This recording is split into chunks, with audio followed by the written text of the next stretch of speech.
Assalamualaikum warahmatullahi wabarakatuh.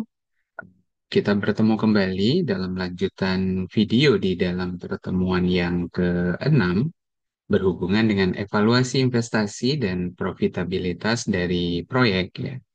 Yang video sebelumnya kita sudah bahas terkait dengan NPV ya, NPV. Sekarang kita bahas terkait dengan annual equivalent ya. Dan ada satu lagi IRR ya. Mudah-mudahan cukup waktunya untuk kita bahas semuanya pada kesempatan video kali ini ya. Yang pertama ya, ada metode untuk melihat profitabilitas dari sebuah proyek yaitu menggunakan annual equivalent ya, atau kita sebut di sini adalah AE. AE ini sendiri sebenarnya apa sih begitu ya?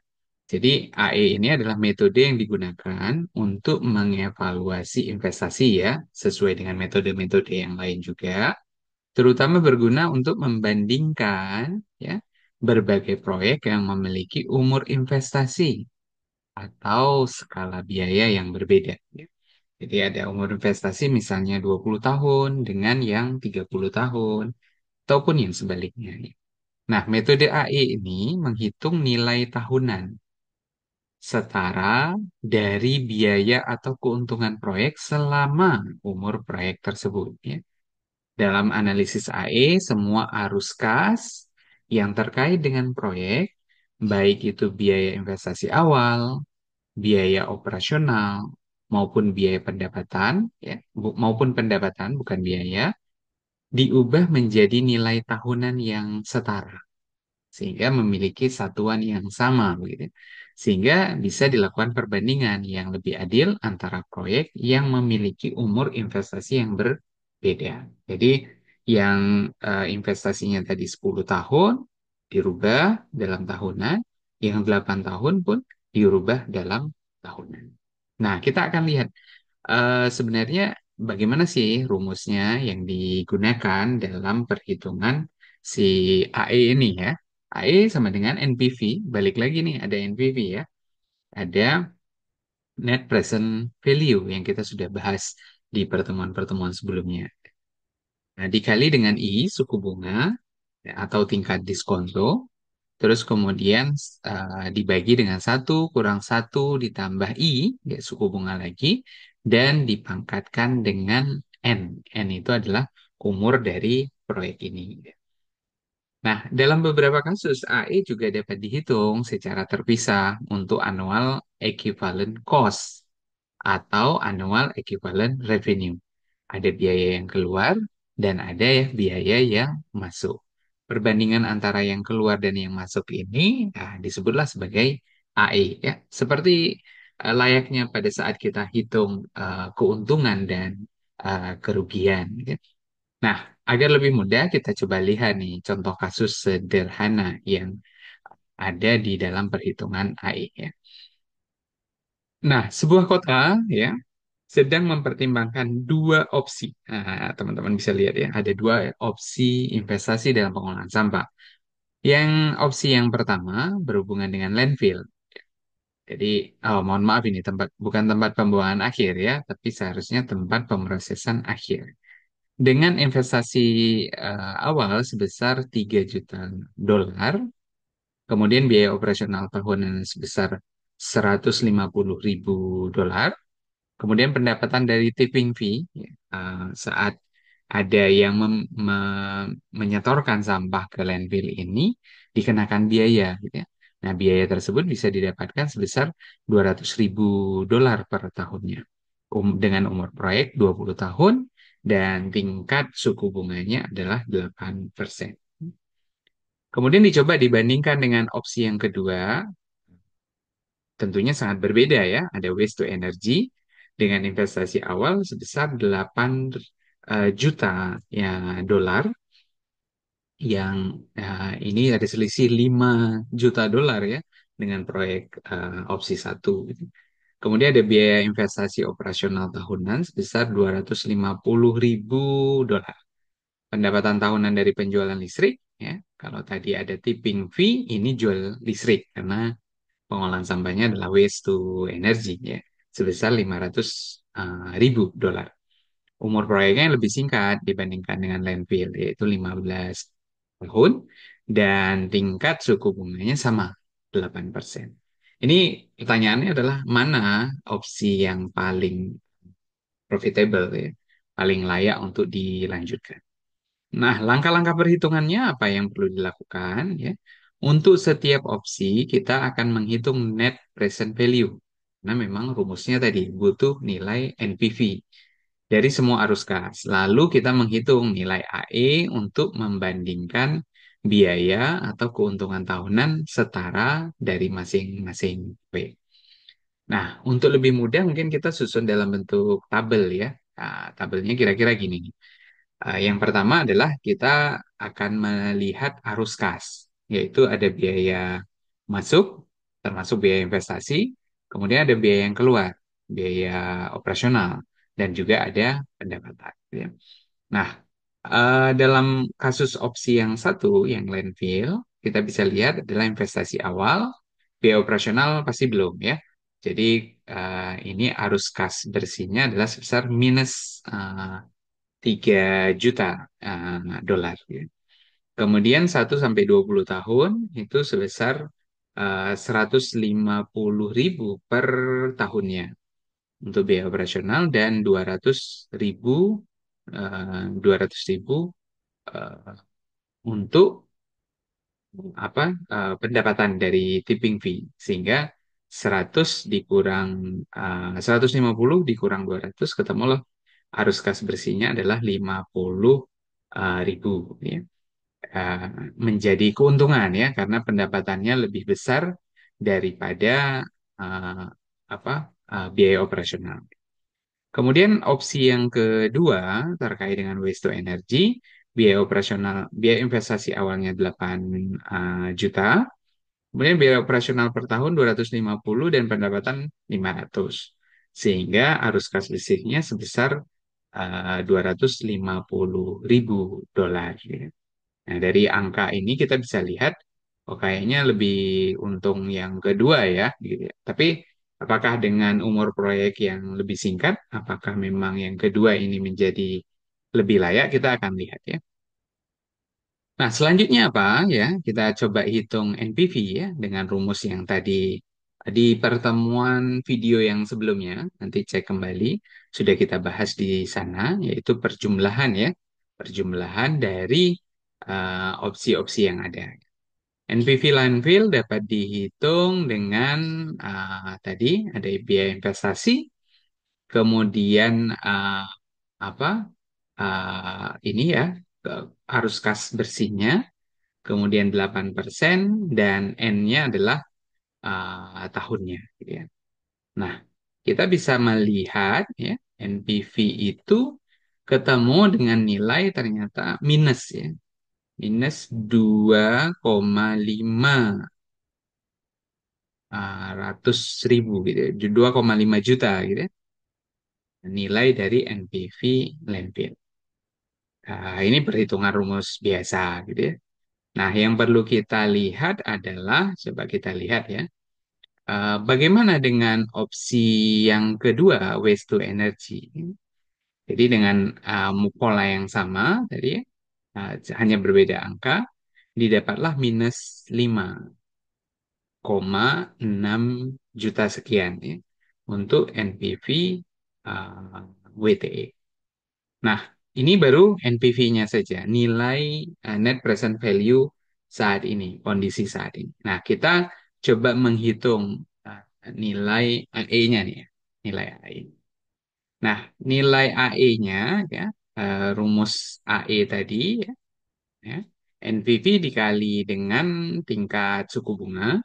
Jadi kita lihat opsi satu, nilai NPV-nya minus tadi, gitu ya. Ketemulah N-nya ikut berbeda ya. Selain dari ini tadi, ya, N-nya juga ikut berbeda. Ketemu minus 255.000 minus 677.000. Jadi kalau kita bandingkan ya per tahunnya, per tahun ya, berdasarkan perhitungan AE, opsi landfill memiliki nilai AE tahunan yang lebih rendah, yaitu 255.000 sekian per tahunnya. Dibandingkan dengan opsi waste to energy yang memiliki nilai tahunan yang lebih besar. Ini menunjukkan bahwa perspektif biaya tahunan landfill adalah opsi yang ekonomis dibandingkan dengan waste to energy. Jadi kalau kita lihat grafiknya seperti ini ya. Nah, karena minus ya ke bawah dia, ya. Ini yang untuk landfill dan ini yang untuk waste to energy. Nah, landfill merupakan pilihan yang lebih ekonomis dalam hal biaya tahunan yang setara AE ya, annual equivalent. Jika kota lebih mengutamakan penghematan biaya dalam jangka panjang, maka opsi landfill adalah pilihan yang tepat. Ya, penghematan biaya. Namun, perlu dipertimbangkan faktor sosial, lingkungan sosial yang mungkin lebih menguntungkan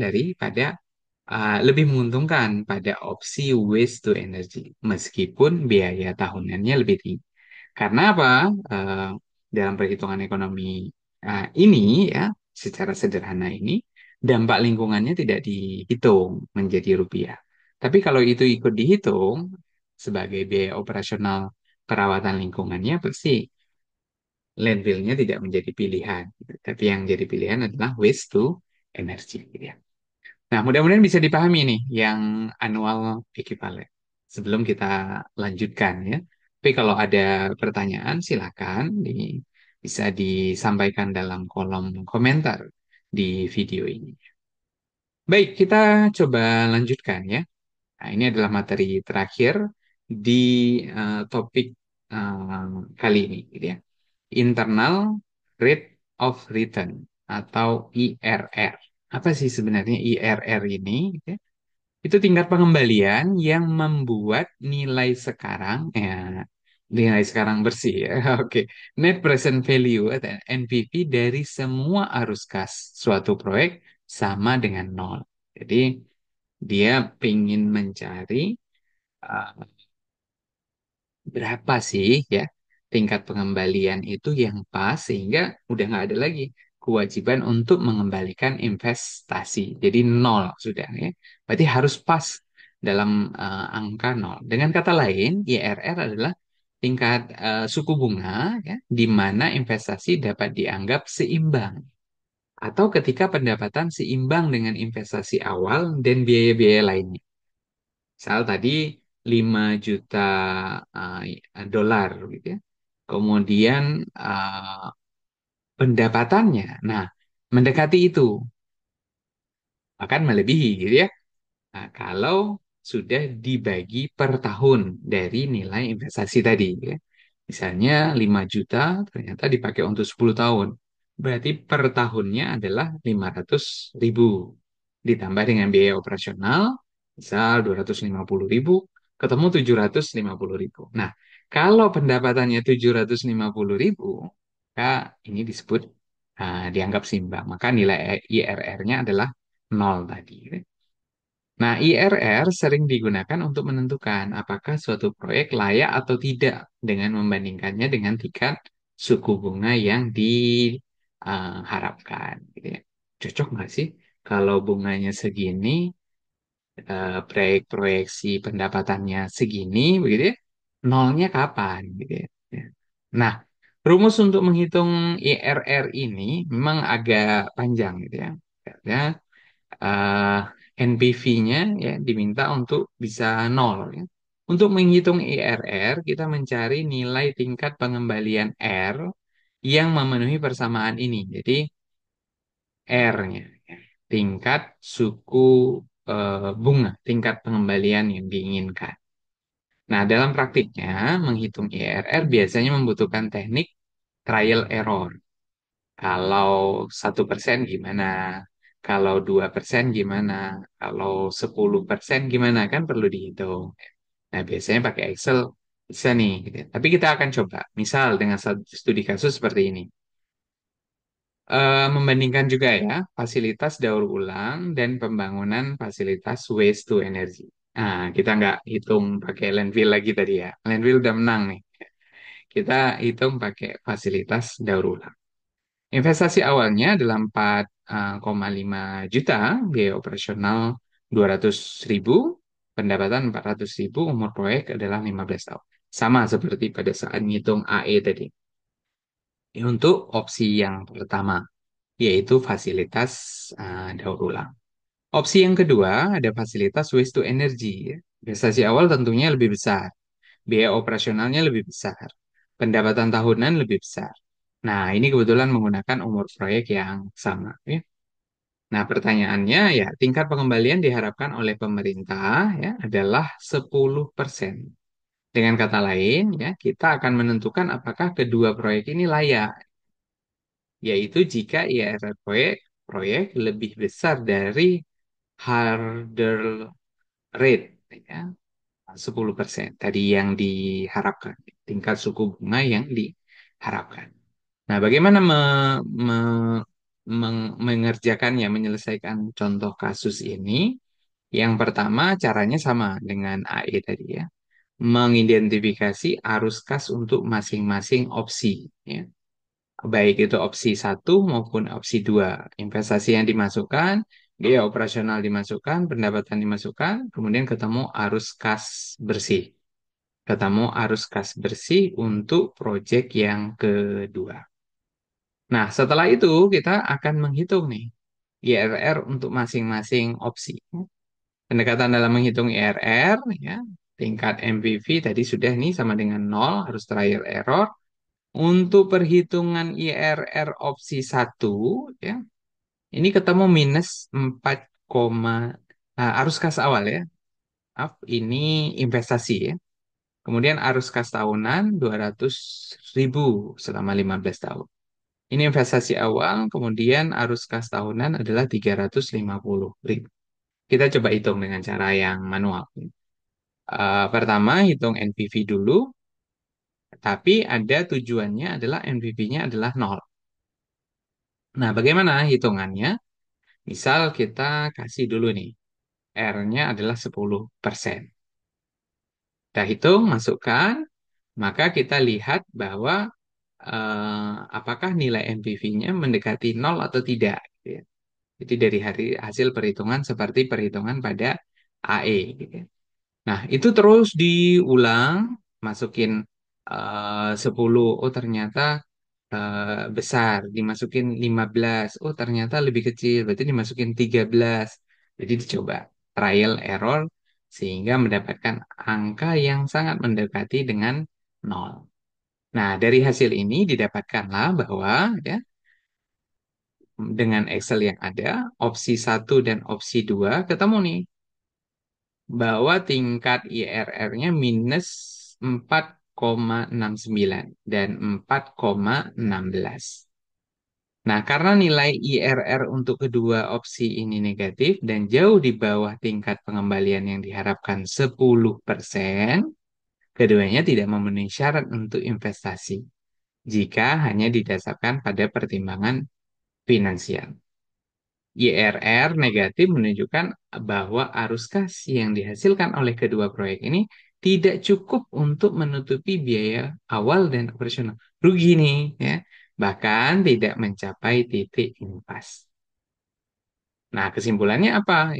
Tidak ada proyek yang memenuhi tingkat pengembalian yang diharapkan 0%. Sehingga dari IRR-nya adalah NPV-nya adalah 0 ya. Kota ini ya mungkin perlu mengevaluasi ulang biaya operasional, biaya investasi awal, atau mencari sumber pendanaan tambahan. Oh, bagus juga ya. Bisa dipakai untuk nggak semuanya harus dipakai. Ya, kadangkala saat tidak sesuai, ya tidak dipakai. Ya. Nah, meskipun IRR adalah negatif, kota masih bisa mempertimbangkan aspek lingkungan dan sosial. Jika tujuan utamanya adalah keberlanjutan, bukan hanya profitabilitas. Jadi, tidak hanya materi uang yang diharapkan bisa masuk ke dalam sebuah kota tersebut. Oke, baik. Itu adalah penjelasan dua tools lagi, metode, yaitu AE dan IRR. Mudah-mudahan dapat dipahami dengan baik dan mudah-mudahan video yang singkat ini membawa manfaat bagi kita semuanya.